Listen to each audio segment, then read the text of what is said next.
Associations, let it be known it is Friday, July 15th, 2022. Well, you remember the debate over the testimony of Donald Trump's White House aide, Cassidy Hutchinson, who said she was told Trump tried to force the Secret Service to go to the Capitol during the riots and even tried to grab the steering wheel of the SUV he was riding in? Well, a DC police officer who was in the vehicle has corroborated that story. Even some who don't even support Trump initially thought it was a stretch. Well, the committee investigating the January 6 attacks now know that it is true. That actually happened.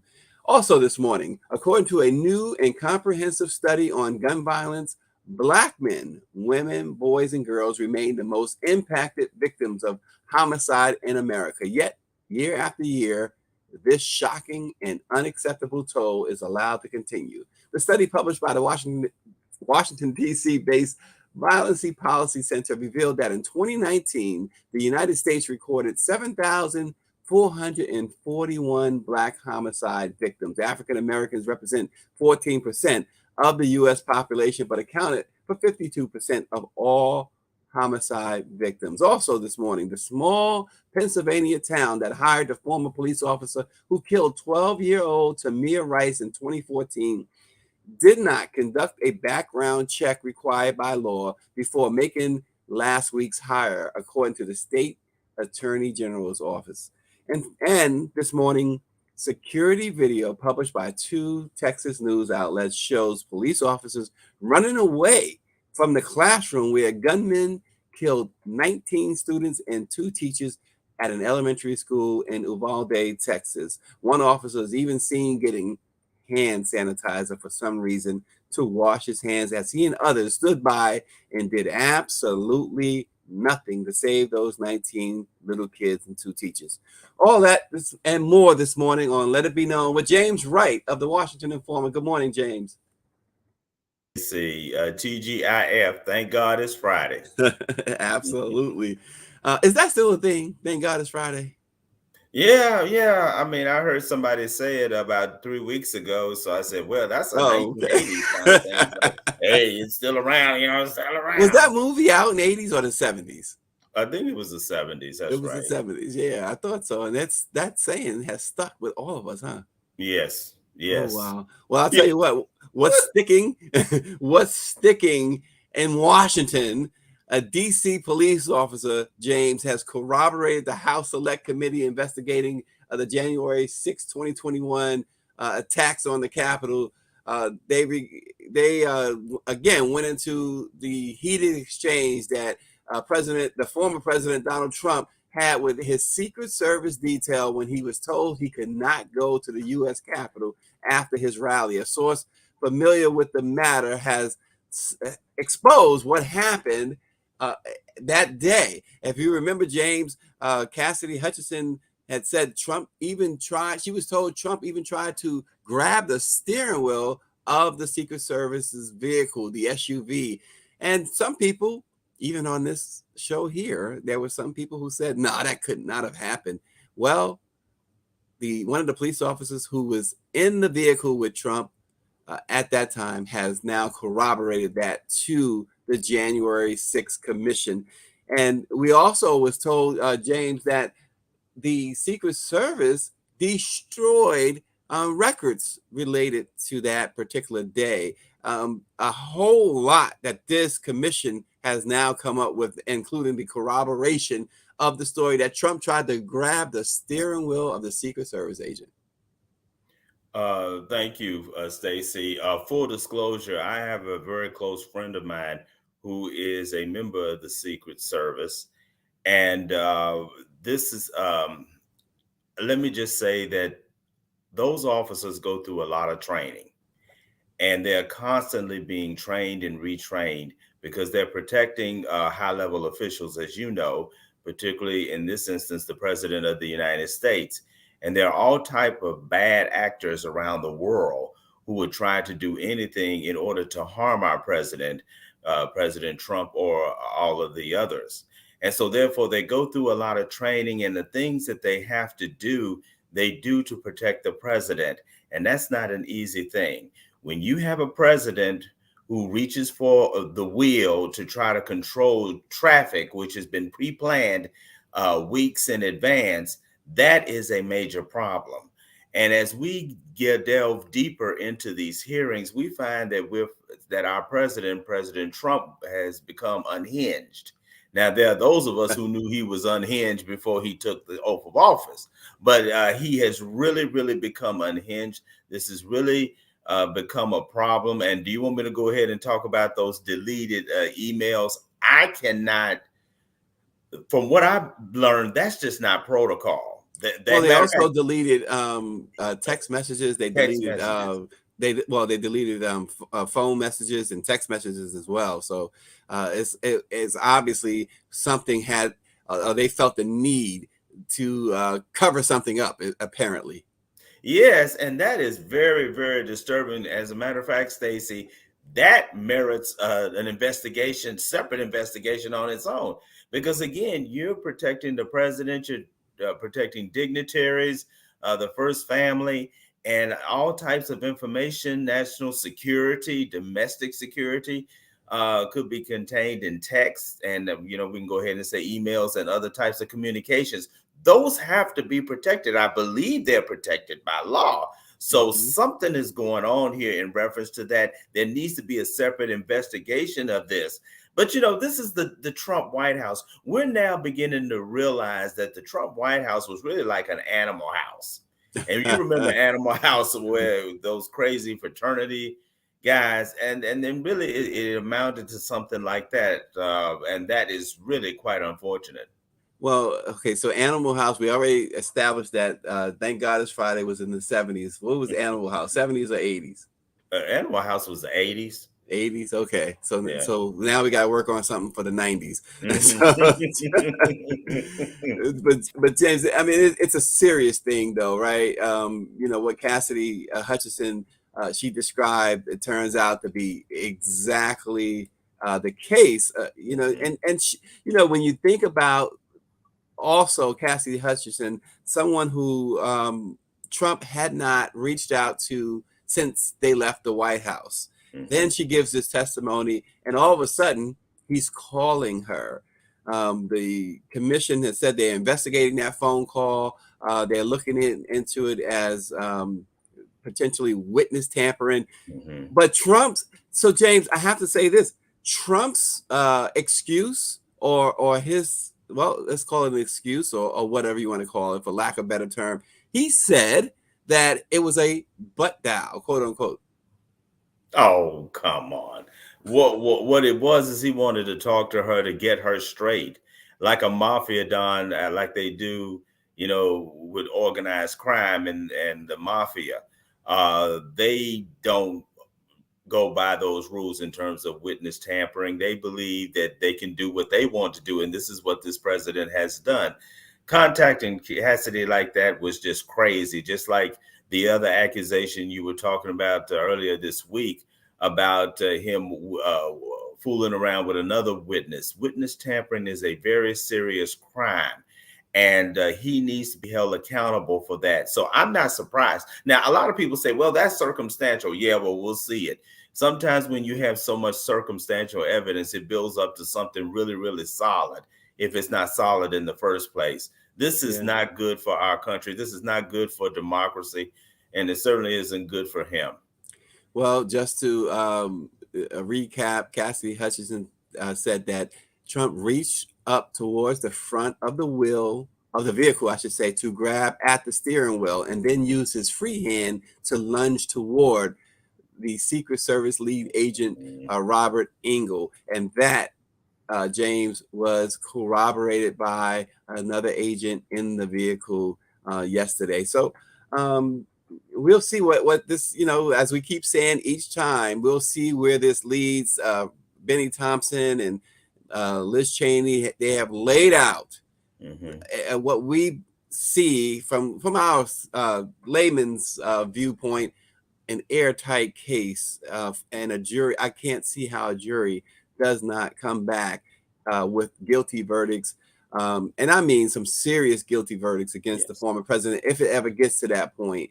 But of course, we will see. James, in other news this morning, the Black homicide victimization rate in the United States was nearly 4 times the overall national victimization rate and nearly 7 times the white homicide rate, according to the Violence Policy Center in Washington, D.C., who did a comprehensive study. The latest numbers come from 2019. They have not yet finished the numbers from the last 2 years, but the Black homicide rate then was 18.08 per 100,000. In comparison, the overall national homicide victimization rate was 4.79 per 100,000. And for whites, the national homicide victimization rate was 2.69 per 100,000. And further, James, 87% of Black homicide victims were male and 13% were female.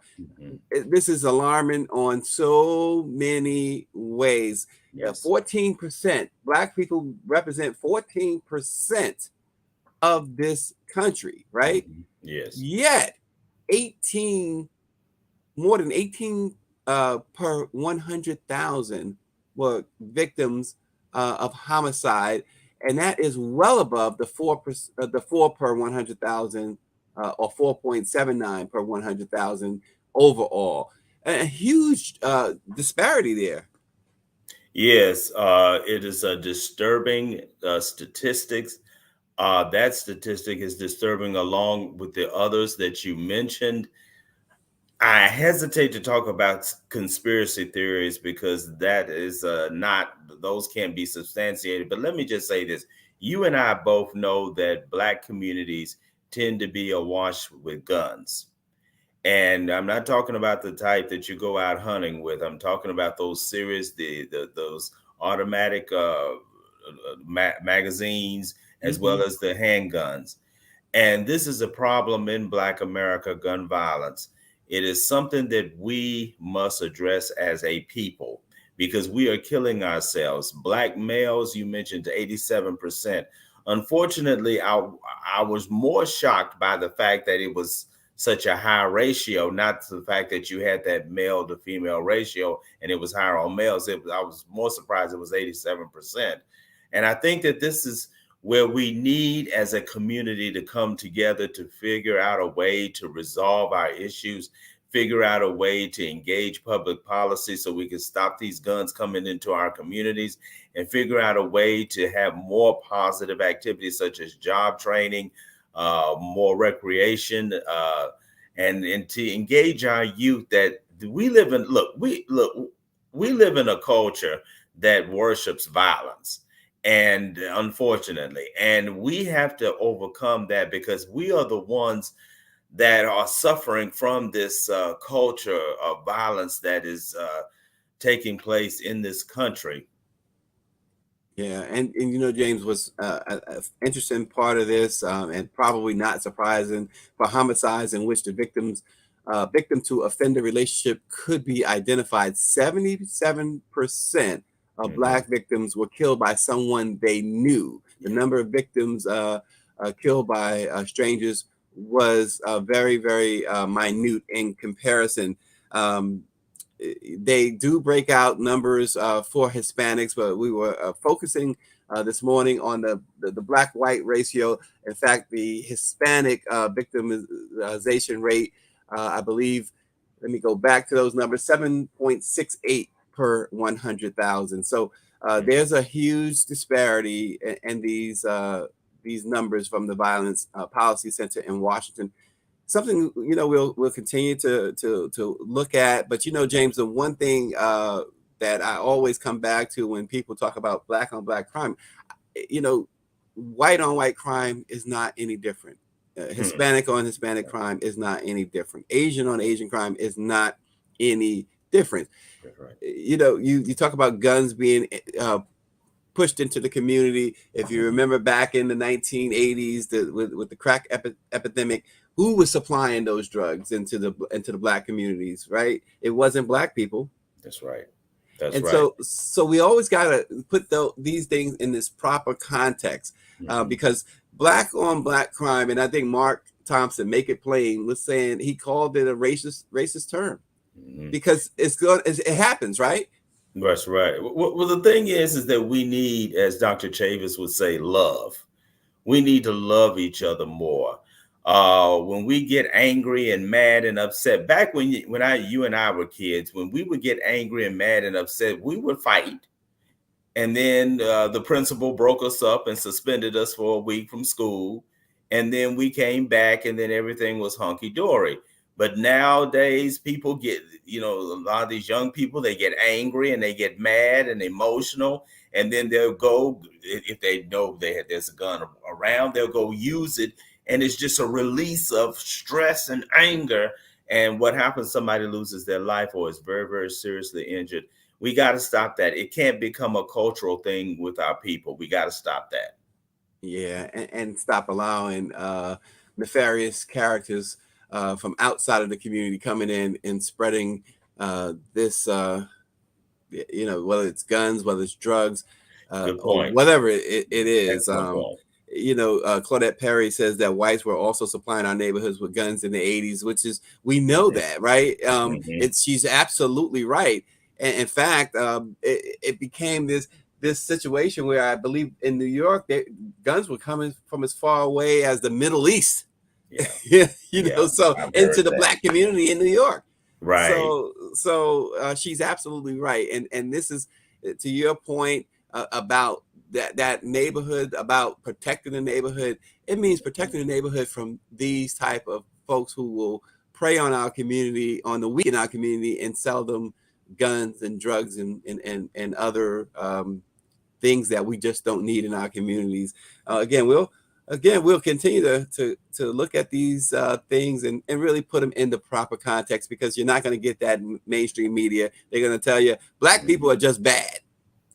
Okay. So and it's a shame, but that's why we have the Black press of America. Right. That's James, right. the small Pennsylvania town that hired the former police officer who killed 12-year-old Tamir Rice in 2014 did not conduct a background check required by law before making last week's hire, according to the state attorney general's office.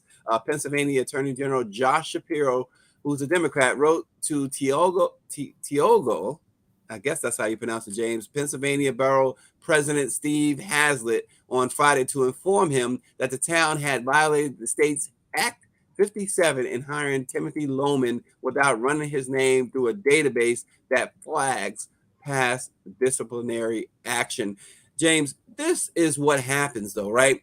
These officers who have committed these crimes, have killed and gotten away with killing unarmed Black, in this case, this Tamir Rice was a mere little boy. Yeah. Right. Yeah. And he moves on to another department, another city, another state, another borough. Yes. And continues to be able to work as a police officer. The mayor of this town in Pennsylvania claimed that, oh, I didn't know who he was. How do you not know? Yeah, this particular piece is just has me upset on so many levels. And first of all, they knew. Now, I'm glad that the Democrat at the higher level pointed that out, but they knew who they were hiring, and they probably rationalized hiring him for a reason, saying that what he did to Tamir Rice was a quote accident, or it was just he was having a bad day. And I've heard that so many times throughout my life. Whenever whites have a bad day, is when they do something bad. They're just having a bad day. But when it's one of us, we're criminal and we can't handle ourselves and we can't handle responsibility. They knew what they were doing, and I'm glad that the official on the state level flagged them for it.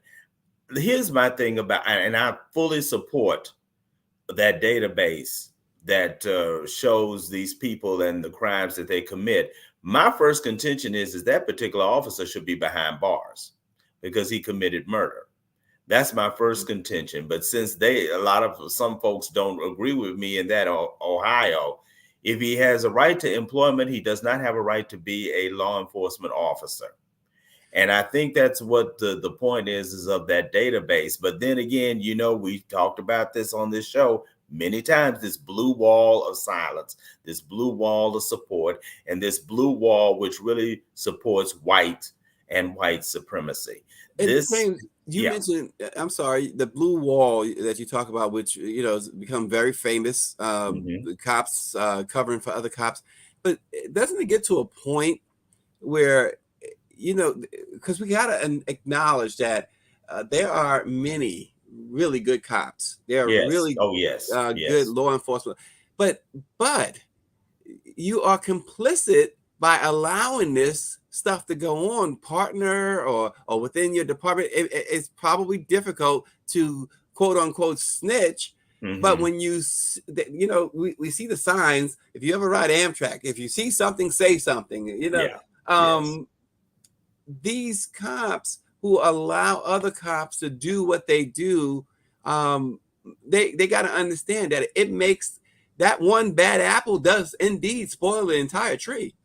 It does. But here's the thing about it, and you bring up a good point.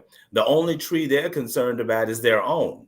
They're not concerned about the tree of the public. They're not concerned about the tree of the neighborhood. They're not concerned about the tree of the community. They're only concerned about how they look in terms of their peers. They want to make sure they stay on their partner's good side because it may mean a promotion later on, or they stay on their partner's good side because they may like their partner, and they'll say, and I'm going to say it again, or he just had a bad day. So we have got to break that blue wall, and that's not going to be easy, but it'll be advantageous to law enforcement, and it'll be advantageous to everyone because it'll make our communities safer, and people won't be killed being unarmed. Yeah, yeah. Yeah. And then this case really just upsets me because this man, and I'm not defending him, Stacy, because he should be in jail. But this man, he doesn't have to go into law enforcement. He can go work at Walmart, or selling brooms Well, at he should Walmart. not. Let's just be real. As I think you stated it earlier, and I agree with you. He should not be in law enforcement, Right. even though he's not in prison. He should.